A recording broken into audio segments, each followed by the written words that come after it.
Buenas a todos y a todas, bienvenidos de nuevo al canal y hoy vamos a hablar de aires acondicionados. ¿Qué criterios tenemos que seguir para su elección? ¿Qué necesitan? ¿Cómo funcionan? ¿Los tipos que hay? Y todo esto y mucho más como nuestros productos seleccionados tanto de aires acondicionados fijos como portátiles lo podréis ver en www.comprasdecasa.com. Os recomiendo que visitéis la página. Y ahora vamos a entrar en materia. Vamos allá. Vamos con los tipos de aire acondicionado. Pues bueno, vamos a empezar con los tipos.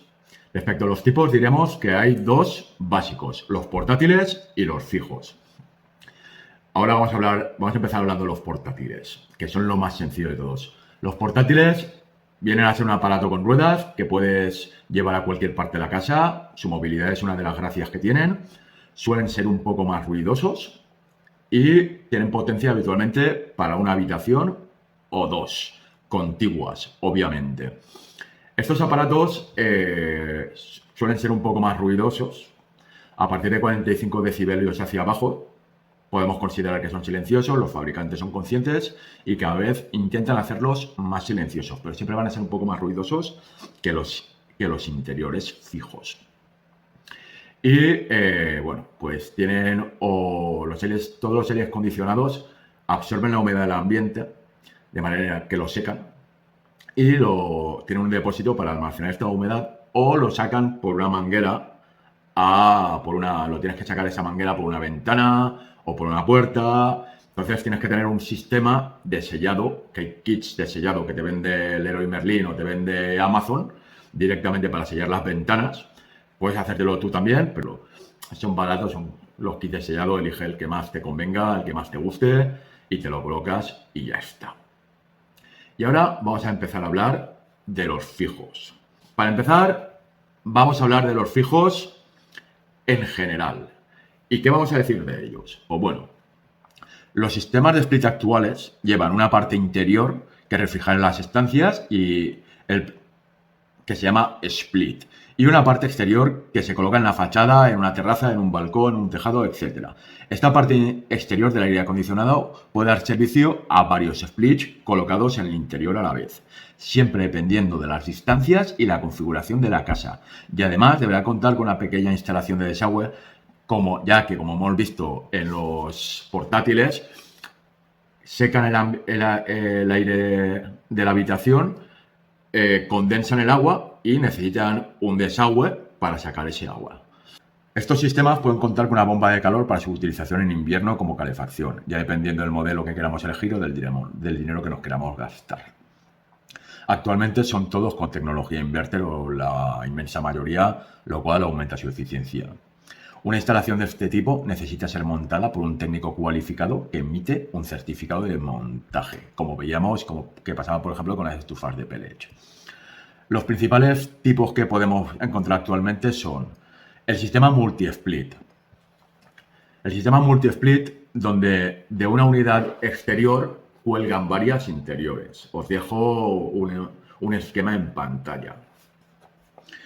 Como hemos comentado al principio del apartado, necesitamos una unidad exterior siempre, que puede dar servicio a una o a más.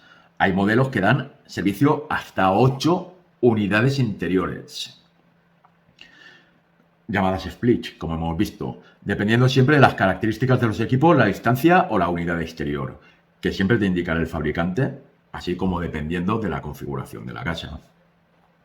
Verás en muchas ocasiones la referencia 2x1, 3x1, 5x1, 8x1. Esto se refiere al número de unidades interiores a la cual puede dar servicio la unidad exterior. Entonces, hay unidades exteriores que pueden dar servicio a una unidad interior, 2 unidades interiores, 8 unidades interiores incluso. Luego está el aire acondicionado por conductos. Este aire acondicionado por conductos viene a ser como el aire acondicionado multi-split que hemos visto antes, pero reparte el aire fresco o caliente, porque se suele utilizar también mucho para calefacción, haces una gran inversión y lo utilizas para las dos cosas, tanto para refrigeración como para calefacción, pero eso ya es a gusto del consumidor. Y este sistema tiene uno o más splits dependiendo de las necesidades del diseño, habitualmente con una unidad exterior. Habitualmente. Puede ser que por la configuración de la casa necesites poner 2 unidades exteriores. Y este sistema de conductos suelen conectarse a las habitaciones por rejillas, por donde sale el aire.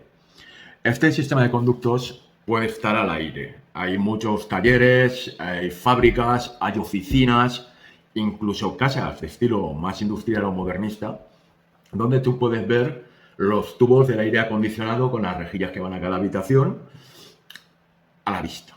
Pero lo normal es que esta instalación esté cubierta por un falso techo por donde salen las rejillas. Esto es muy importante porque ya no solo estás haciendo el gasto del aire acondicionado, de los splits con las unidades exteriores que tengas que comprar, sino que además tienes que contar con la instalación de las tuberías para llevar el aire acondicionado, a las habitaciones que quieras llevar. Y aparte, si no tienes falso techo, si quieres que no esté a vista, que es lo habitual, y no tienes falso techo, pues también lo tendrás que poner y es un gasto. Entonces tienes que contar el gasto del aire acondicionado, el gasto de la instalación de tuberías y rejillas y el gasto del falso techo si no lo tienes y lo quieres. Y luego están los splits fijos o splits únicos, donde al final es una unidad exterior con una unidad interior y eso da servicio para una habitación o dos, dependiendo de... O sea, si son 2 habitaciones tienen que ser contiguas, dependiendo de la potencia que tenga el aire. Ya está, como veíamos en los portátiles. Pero, en este caso fijo, con un split interior y una unidad exterior. Ahora, importante. Las condiciones básicas para la instalación de un aire acondicionado en tu casa. ¿Qué tenemos que tener en cuenta a la hora de instalar un aire acondicionado?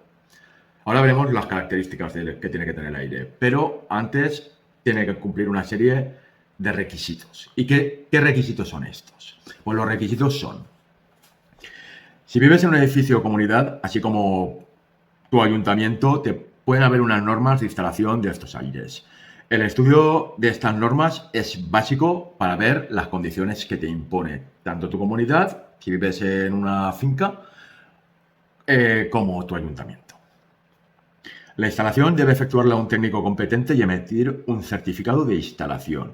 El gas que usa tiene un importante efecto invernadero y es esencial reducir su fuga. Estos sistemas llevan una unidad o aparato exterior y una o varias interiores, como hemos visto. Las exteriores deben ir en la fachada, en una terraza, en un balcón, en un tejado, etc. Esto obliga a cumplir una normativa local. Las unidades interiores van a necesitar un drenaje para el agua, como hemos visto. Y tienes que contar con ese drenaje. Ver dónde vas a enviar esa agua. Límpielo y efectúa un buen mantenimiento según indica el fabricante. Y ahora vamos a ver en qué características fijarnos a la hora de comprar un aire acondicionado. Hemos visto un poco las condiciones de instalación y ahora vemos las características, los criterios propios al sistema que vamos a comprar. Empecemos. Y empecemos, como no, por la potencia. Como hemos visto en otros aparatos, está lo que es la potencia de funcionamiento y la potencia de refrigeración. Por ejemplo, en los robots de limpieza veíamos que no es lo mismo la potencia del robot que la potencia de aspirado. Pues aquí no es lo mismo la potencia de funcionamiento, de consumo del aparato, que la potencia de refrigeración que tiene. Y respecto a esto, a la potencia, ¿qué diremos? Que la potencia de refrigeración al final es en la que te debes de fijar para ver los metros cuadrados de superficie que queremos aclimatar. A la hora de fijarte en la superficie, debes de fijarte en una serie de factores adicionales que debes de tener en cuenta para elegir la potencia. ¿A qué me refiero? Me refiero a que, por ejemplo, si está la habitación orientada al sur o es una habitación que le dan muchas horas de luz, si la habitación o el edificio están mal aislados, si en la superficie va a haber un gran número de personas habitualmente, la existencia de grandes ventanales o puertas de cristal, Si hay ausencia de puertas entre habitáculos, si el habitáculo es muy alto o es diáfano, o si el edificio está situado en una zona climatológicamente muy calurosa. Todo esto son factores que debes de tener en cuenta, ya que si se cumple uno o varios de ellos es posible que necesites tener potencias más grandes en el sistema de cálculo que vamos a ver ahora. Vamos a ver el sistema de cálculo. En mi página web, en comprardesdecasa.com, os voy a dejar tanto cómo transformar de frigorías a BTUs, a unidades térmicas británicas, porque la potencia del aire acondicionado te puede venir tanto en frigorías como en BTUs, la potencia de refrigeración.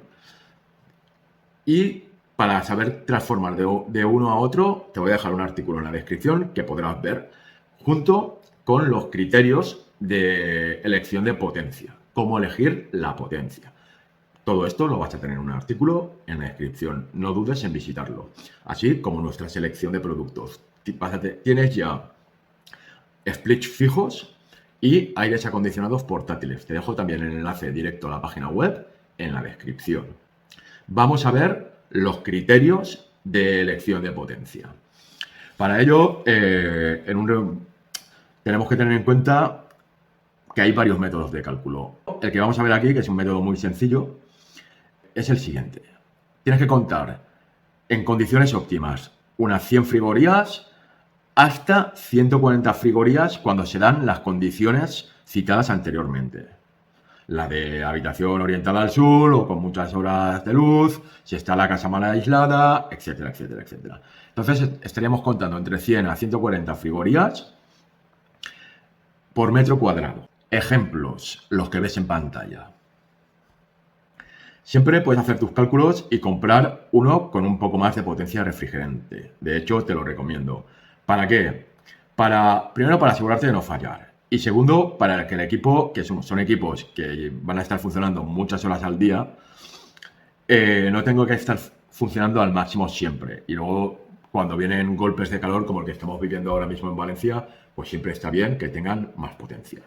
Si ves que vas a necesitar un aparato de 2 kilovatios, compra uno de 2,5. Si ves que vas a necesitar un aparato de 3 kilovatios, compra uno de 3,5. Multiplícalo siempre por un margen de confianza de 1,1, 1,2.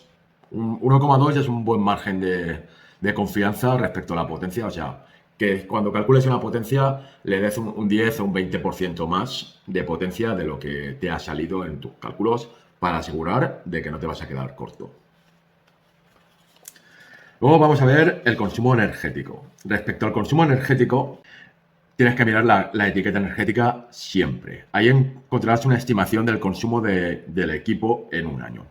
El aparato no tiene un coste solo del producto, sino también de lo que va a consumir por hora y puede estar funcionando muchas horas al día. Te recomendamos aparatos de clase energética o de eficiencia A3+, A3+, que es la mejor de todas. La G es siempre la peor eficiencia energética. Siempre vas a encontrar que están clasificados los aparatos de G a A3+. Y además, si cuentan con un sistema eco, te reducirá mucho el consumo. Te lo recomendamos.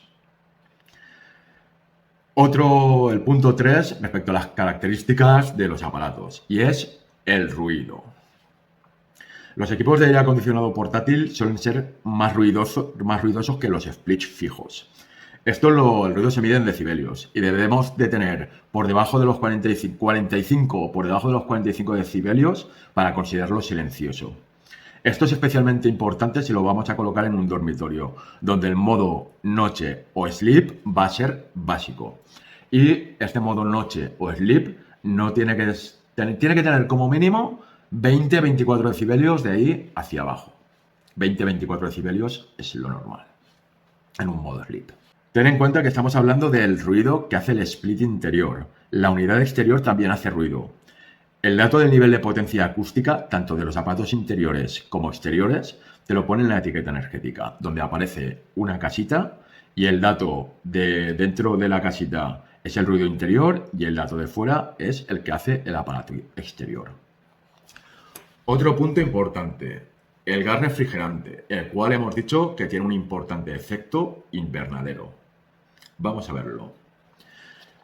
Como hemos dicho, el gas refrigerante tiene un importante efecto invernadero y por ello debemos hacer una buena instalación y gestión de este gas. Existen dos tipos.